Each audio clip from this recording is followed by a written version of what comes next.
और इस वक्त बड़ी खबर आ रही है। देश के बुलेटिन की शुरुआत इसी बड़ी खबर के साथ करेंगे। पाकिस्तान के बाद फारूक ने दिखाया चीनी प्रेम। कश्मीर पर फारूक का देश विरोधी बयान सामने आया है। फारूक अब्दुल्ला का हम जिक्र कर रहे हैं। उन्होंने कहा है चीन से शासित होना पसंद करेंगे कश्मीरी। कश्मीरी के साथ होता है सौतेला बर्ताव। ये बड़ा आरोप लगा दिया है फारूक अब्दुल्ला ने।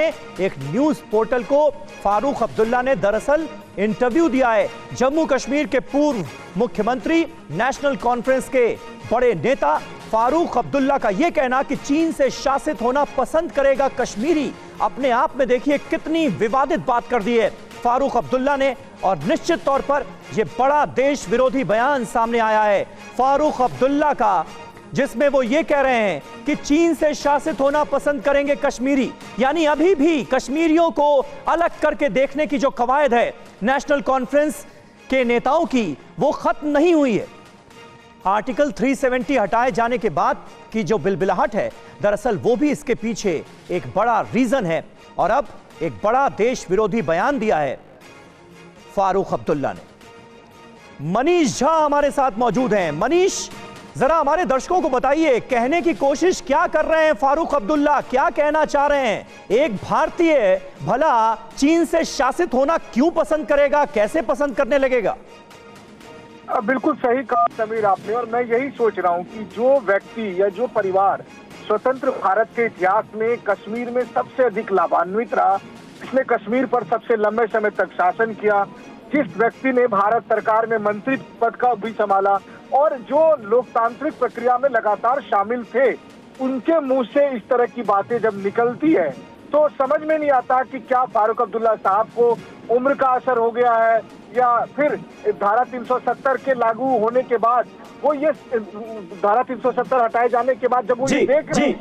मनीष आपको यहाँ पर रोक रहा हूँ। रविंद्र रैना साहब हमारे साथ मौजूद हैं, जो कि जम्मू कश्मीर बीजेपी के अध्यक्ष हैं। रैना साहब, किस तरह से आप देखते हैं फारूक अब्दुल्ला के इस बयान को? वो कह रहे हैं चीन से शासित होना पसंद करेगा कश्मीरी। क्या कहने की कोशिश है? ये तो बड़ा देश विरोधी बयान है। कुछ लोग जम्मू कश्मीर के अंदर ऐसे हैं जो खाते हिंदुस्तान का है, रहते हिंदुस्तान में हैं, उनको सारी सुख सुविधाएं हिंदुस्तान से चाहिए, लेकिन उनका दिल पाकिस्तान और चीन के लिए धड़कता है। फारूक अब्दुल्ला को पहले चीन के उइगुर प्रांत के अंदर रहने वाले वहाँ के जो मुसलमान हैं उनके हालात जानना चाहिए।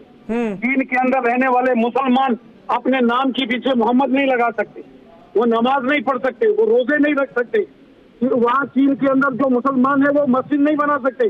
तो क्या फारूक अब्दुल्ला चाहते हैं कि जम्मू कश्मीर के कश्मीर घाटी के मुसलमानों को इस्लाम से दूर किया जाए? बहुत दुखदायक और निंदनीय बयान दिया है। जम्मू कश्मीर हिंदुस्तान का था, है और युगों युगों तक हिंदुस्तान का रहेगा। दुनिया के अंदर कोई ताकत नहीं है जो जम्मू कश्मीर को हिंदुस्तान से जुदा कर सके। जम्मू कश्मीर के 99% लोग दिल से हिंदुस्तानी हैं और उन्होंने हमेशा अपने हिंदुस्तान का झंडा बुलंद किया है। ये चंद मुट्ठी भर ये गद्दार लोग हैं, ये छटपटा रहे हैं क्योंकि ये सत्ता के बिना, सत्ता के लालची लोग हैं। जब सत्ता में रहते हैं तो इनको हमेशा वंदे मातरम और भारत माता की याद आती है। सत्ता से बाहर होते ही इनको चीन और पाकिस्तान याद आता है। ये इनके दोहरे चेहरे हैं। वही बात है रैना साहब, बिल्कुल सही बात है। और भारत ने, हिंदुस्तान के संविधान ने इतना कुछ दिया है फारूक अब्दुल्ला साहब को। उनके मुंह से जब ऐसी बातें निकलती हैं तो बहुत दुर्भाग्यपूर्ण नजर आता है। क्या आपको लगता है कि अभी भी जो जहनियत है, जो सोच है आम कश्मीरियों को हिंदुस्तान से अलग करके देखने की, वो कुछ लोगों के जहन से गई नहीं है क्या? इन्होंने हमेशा खाया हिंदुस्तान का है और हिंदुस्तान की पीठ पर ही वार करने की कोशिश है। पिछले 1 साल से ये जेल की सलाखों में बंद थे और लगता है कि 2-4 साल और डालने पड़ेंगे। रैना साहब, मकसद क्या नजर आता है? क्योंकि चीन के पक्ष में बयान देना फारूक अब्दुल्ला की तरफ से, इसके पीछे क्या कोई स्ट्रेटेजी आप देखते हैं? ये कैसी सोच है ये तो समझ में नहीं आता, लेकिन वजह क्या हो सकती है? ये इनकी बौखलाहट है। इस तरीके से 5 अगस्त 2019 को धारा 370 और 35 से को हटा के उखाड़ के फेंक दिया गया और जम्मू कश्मीर की जनता ने उसका स्वागत किया। जम्मू कश्मीर के जो कश्मीर घाटी के मुसलमान हमारे भाई हैं, उन्होंने सच में उनको न्याय मिला, उनके साथ इंसाफ हुआ। वरना ये परिवार के 3-4 परिवार के लोगों ने 70 साल जम्मू कश्मीर को लूट के रखा, लूट कर खाया, और आज जब धारा 370 समाप्त हुई तो ये इन लोगों को ये छटपटाहट हो रही है। इन पानी के जैसे मछली तड़पती है वैसे ही फारूक अब्दुल्ला जैसे लोग तड़प रहे हैं। लेकिन जम्मू कश्मीर की जनता सच को जानती है, और जम्मू कश्मीर की जनता जानती है कि धारा 370 की आड़ में इन चंद परिवार के लोगों ने जम्मू कश्मीर की जनता को 70 साल तक गुलाम बना के रखा। अब क्योंकि जनता ने इनका साथ छोड़ दिया है तो ये छटपटाहट नहीं। और रैना साहब, सबसे बड़ी हैरानी की बात तो यह है कि ऐसे वक्त में वो ये बयान दे रहे हैं जब भारत और चीन के बीच जो टकराव है वो चरम पर पहुंचा हुआ नजर आ रहा है। एलएसी पर क्या क्या साजिशें रचता हुआ नजर आ रहा है चीन, और फारूक अब्दुल्ला साहब को चीन अच्छा लग रहा है।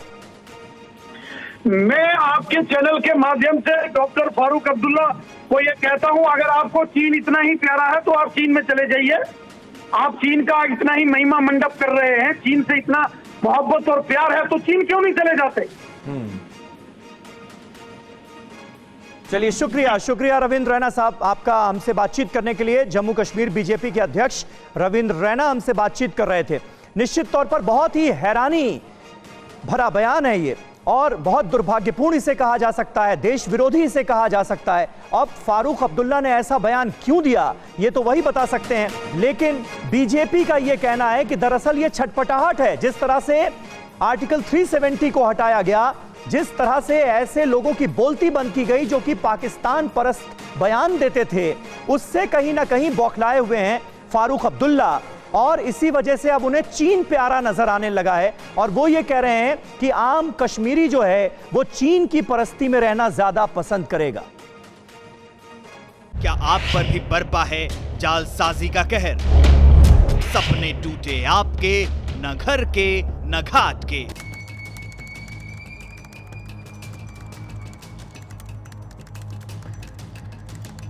देखिए लूट घर हर रात 9:30 बजे।